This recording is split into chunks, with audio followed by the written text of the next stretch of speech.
میری تقریر کا عنوان ہے وہ یہ ہے کہ موت کا فلسفہ کیا ہے۔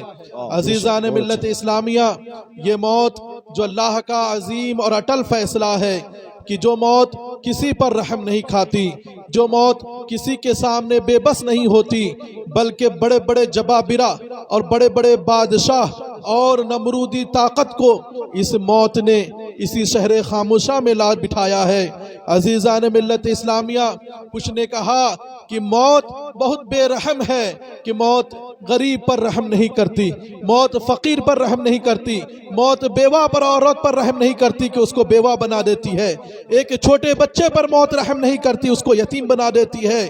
تو کہنے والوں نے کہا کہ موت ظالم ہے، بے رحم ہے، کسی نے کہا موت بہت طاقتور ہے، بہت پاورفل ہے، کہ فرعون جیسے جبار بادشاہ کو بھی موت نے نیند کی گھاٹ سلا دیا، ہمیشہ کی نیند کی گھاٹ سلا دیا۔ کسی نے کہا کہ موت بہت طاقتور ہے کیونکہ نمرود نے جب اپنی خدائی کا دعویٰ کیا تو اس کی خدائی کو بھی خاک و خاکستر کر دیا۔ موت بہت پاورفل ہے۔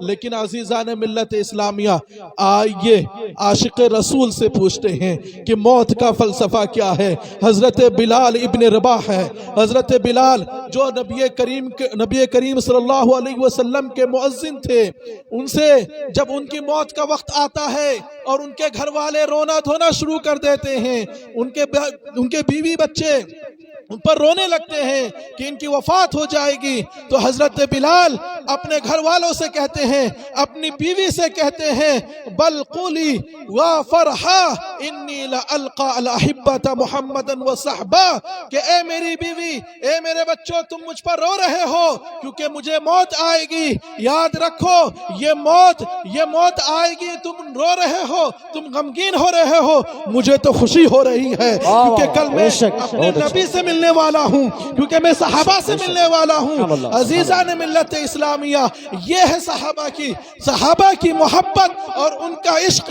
کہ ان کو موت میں بھی عشق نظر آتا ہے۔ اس لیے تو شاعر کہتا ہے، کون کہتا ہے کہ مومن مر گیا قید سے چھوٹا، وہ اپنے گھر گیا۔ زندگی کیا ہے؟ زندگی فقط ایک سفر ہے انتظار تیرا، حق یہ ہے کہ یہاں مرنے پہ لکھا ہے دیدار تیرا۔ عزیزان ملت اسلامیہ، یہ موت ہے جس کے ہم سب کو تیاری کرنی ہے۔ حقیقت میں یہ موت رکھی اس لیے گئی ہے تاکہ ہر ایک کو یاد رہے کہ اپنے اعمال کا حساب دینا ہے۔ عمل چاہے چھوٹا ہو یا بڑا، رب کی بارگاہ میں سب لکھا جا رہا ہے۔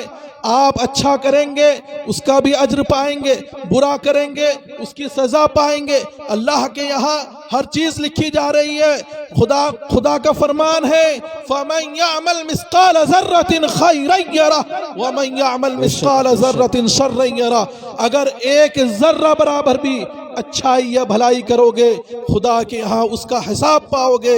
ایک ذرہ برابر بھی اگر برا یا برائی کرو گے تو اس کا بھی اللہ کے یہاں تم سزا اور جزا پاؤ گے۔ عزیزان ملت اسلامیہ، ہم سب اس دنیا میں آئے ہیں۔ آج اس قبرستان میں ہم 2 پیروں پر آئے ہیں، کل 4 کندھوں پر آئیں گے، لیکن آنے سے پہلے حقیقت میں کامیاب ایک ہوتا ہے عقل مند عاقل اور ایک ہوتا ہے غافل۔ اس دنیا میں دو ٹائپ کے لوگ رہ رہے ہیں، ایک وہ ہیں جو غافل ہیں، غفلت کی نیند میں ہیں، ایک وہ ہیں جو ہوش و حواس میں ہیں، ان کو دنیا کی حقیقت معلوم ہے کہ یہ دنیا فانی ہے، موت آنی ہے، اور عقل مند وہ ہے کہ جو آخرت کی تیاری کرے۔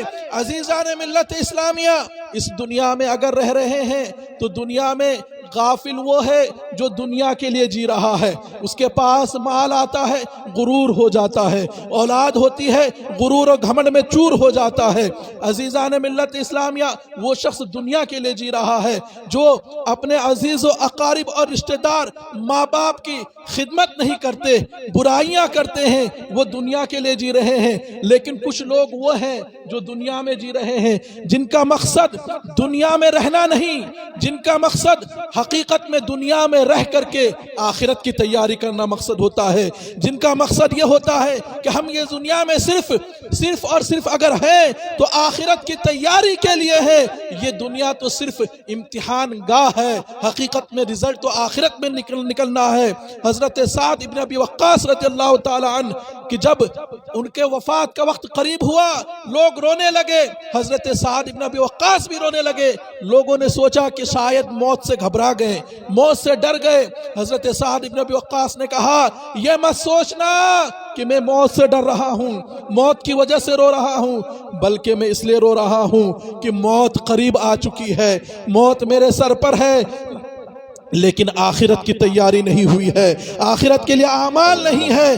عزیزان ملت اسلامیہ، پتہ یہ چلا کہ ہمیں اور آپ کو بھی یہ اچھی طرح سمجھ لینا چاہیے کہ ہم جتنے بھی اعمال کر لیں، ہمارے اعمال پر ہمیں گھمنڈ نہیں ہونا چاہیے، بلکہ اللہ کی بارگاہ میں یہ یاد رکھنا چاہیے کہ حقیقت میں اگر کامیابی ملے گی، آخرت کی کامیابی تو صرف اللہ کے فضل سے ملے گی، اللہ کی رحمت سے ملے گی، عشق نبی سے ملے گی، محبت رسول سے ملے گی، نیک اعمال سے ملے گی، ماں باپ کی خدمت سے ملے گی، اور نیک اعمال اور نیکیوں سے ملے گی۔